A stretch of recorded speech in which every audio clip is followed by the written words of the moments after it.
I used to think that dreams were just nonsense. Flickers of thought.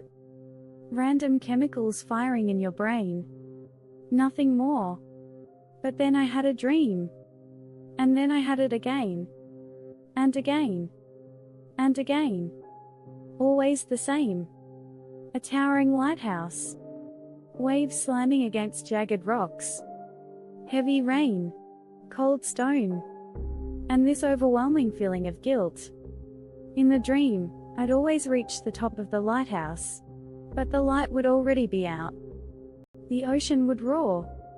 And far below, I'd see shadows in the water, flailing. Drowning. And then I'd wake up. Soaked in sweat. Heart pounding. Tears on my face. At first, I brushed it off. Maybe I saw a movie I forgot about. Maybe it was just stress. Maybe it was nothing. But then little things started happening. One day, I was scrolling through photos online, and there it was, the lighthouse. Pemaquid Point in Maine. I'd never been to Maine. Not in this life. But I knew that lighthouse. Not just the shape, but the chipped paint near the railing. The exact curve of the rocky shoreline. The color of the sky when the fog rolls in. I could feel it. It felt like the place had been waiting for me. So I booked a ticket. Just a weekend trip, I told myself.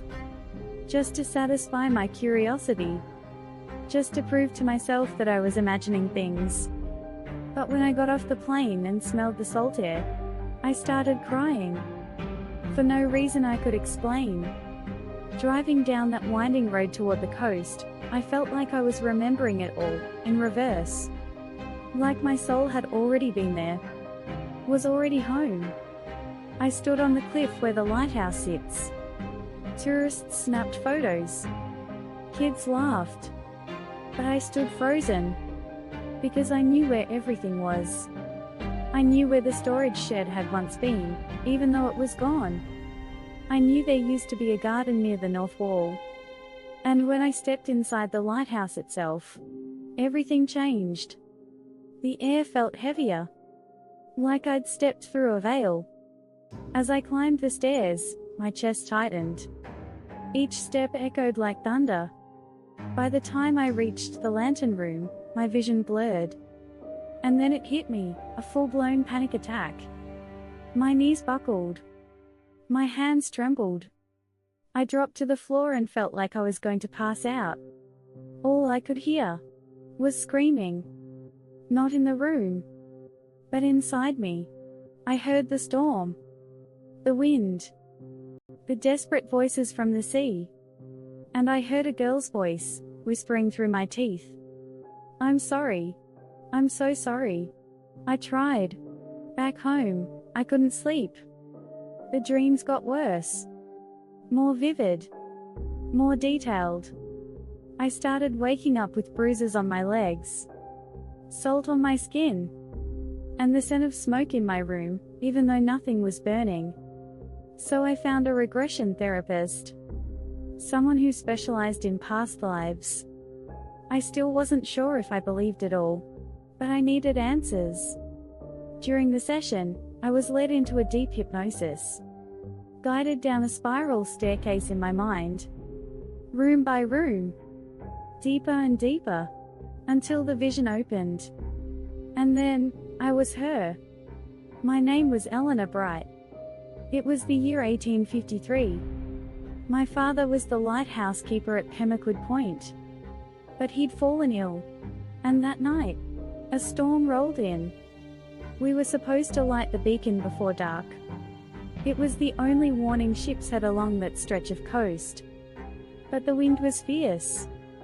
And when I lit the lantern, it sputtered. And died.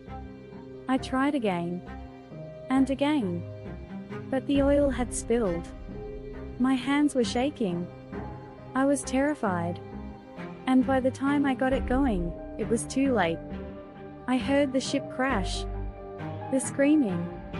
The silence that followed. 17 sailors died. And their faces haunted me for the rest of my short life. I returned to the lighthouse once more. This time, I brought a local paranormal team.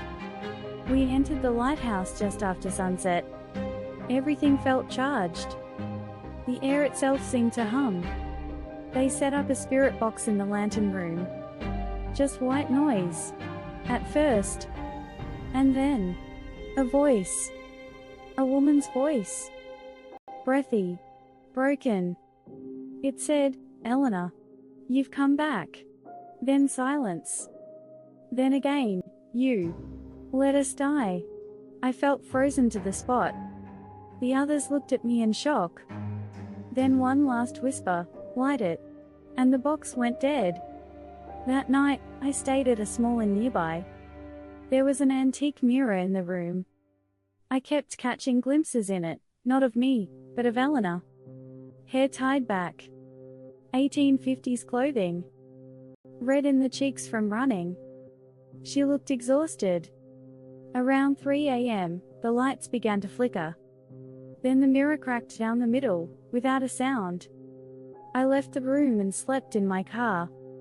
I knew what I had to do. I wrote down the names of the 17 men who had died in that wreck. Records from the local historical society helped. I climbed the lighthouse one final time.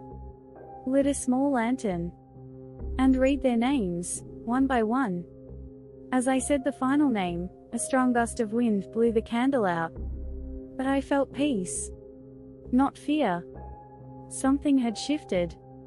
Some say past lives are fiction. Just fantasies we create to explain the unexplainable. But I know what I felt. What I saw. What I remembered. That lighthouse wasn't just part of a dream. It was part of my soul story. And until I faced it, the ghosts would never rest. Now, the dreams have stopped. The mirror's been replaced. And I no longer wake up in terror. I still carry her grief. But now, I carry her courage, too. Because the light that went out that night is burning once again, inside me. You're listening to Past Life Diaries. Thank you for witnessing my return. And remember, sometimes, the soul remembers what the mind has long forgotten. Until next time, keep your light burning.